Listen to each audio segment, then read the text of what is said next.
नमस्कार किसान भाइयों, आप सभी का स्वागत है हमारे YouTube चैनल अन्नदाता पे। हम इस वीडियो में बात करने वाले हैं हरी खाद बनाने की तरीका पे। कम हो जाएगी खेती की लागत, जानिए सब कुछ। रासायनिक उर्वरकों का बेहतर विकल्प है हरी खाद। इससे जमीन में नमी, ऑर्गेनिक कार्बन, नाइट्रोजन और सूक्ष्म जीवों की संख्या में सुधार होता है। ढैंचा को हरी खाद बनाने के लिए मिट्टी में मिलाते किसान। केमिकल फर्टिलाइजर के अंधाधुंध इस्तेमाल से न सिर्फ लोगों की सेहत खराब हो रही है, बल्कि इससे मिट्टी की उर्वरा शक्ति पर भी बुरा असर पड़ रहा है। किसानों के सामने यह सबसे गंभीर समस्या है, इसीलिए रासायनिक खादों के विकल्प की ओर जाना समय की मांग है। ऐसा करके खेती की लागत को कम कर फसलों की प्रति एकड़ उपज को बढ़ाया जा सकता है। हरी खाद का अर्थ उन पत्तीदार फसलों से है जिनकी वृद्धि तेजी से होती है। ऐसे फसलों को फल आने से पहले जोत कर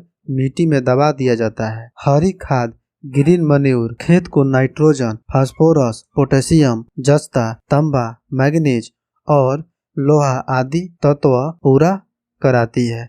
रासायनिक उर्वरकों के विकल्प के रूप में जैविक खाद जैसे गोबर, कंपोस्ट, हरी खाद आदि का उपयोग किया जा सकता है। इनमें हरी खाद सबसे सरल व अच्छा साधन है।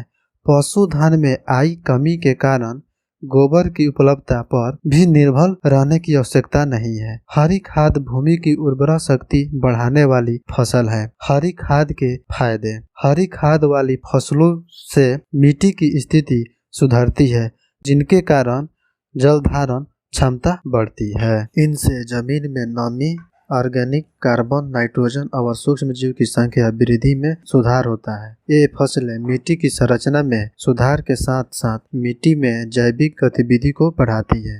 हरी खाद वाली फसल खरपतवारों को दबाने व पशु चारा प्रदान करने में मदद करती है। हरी खाद की फसलों की जड़ वायुमंडल में मौजूद नाइट्रोजन को मिट्टी में एकत्रित करती है। हरी खाद के लिए फसलों का चुनाव। शीघ्र वृद्धि करने की क्षमता वाली फसलों का चयन करें। लगभग 30 से 40 दिन बाद हरी खाद के लिए बोई गई फसल को मिट्टी में मिला देना चाहिए। फसलों की जड़ें गहरी होनी चाहिए ताकि वे जमीन में गहराई तक जाकर अधिक पोषक तत्वों को खींच सकें। चयन की गई दलहनी फसल में वायुमंडलीय नाइट्रोजन का योगीकरण करने की क्षमता होनी चाहिए, जिससे जमीन को अधिक से अधिक नाइट्रोजन उपलब्ध हो सके।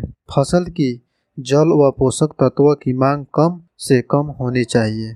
कैसे बनाएं हरी खाद? लगभग 30 से 40 दिन बाद हरी खाद के लिए बोई गई फसल को मिट्टी में मिला दिया जाता है। खेत में मिलने के बाद 10 से 15 किलोग्राम यूरिया का छिड़काव करने से पौधों का विघटन जल्दी हो जाता है।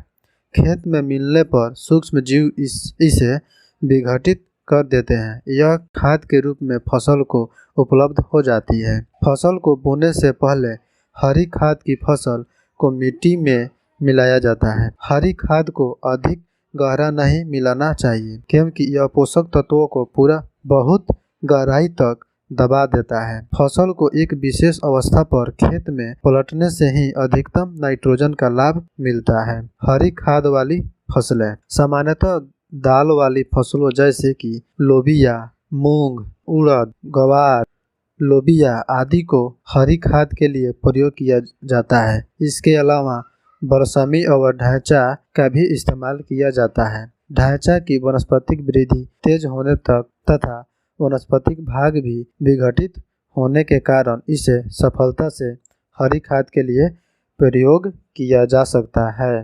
ढैंचा की 2 प्रजाति एलोक्यूलिटिया तथा रोस्टा का हरी खाद के लिए इस्तेमाल कर सकते हैं। किसान भाइयों से कहना चाहेंगे कि वीडियो अच्छा लगा हो तो लाइक सब्सक्राइब जरूर करें और किसान भाइयों तक वीडियो को शेयर करें। जय जवान जय किसान।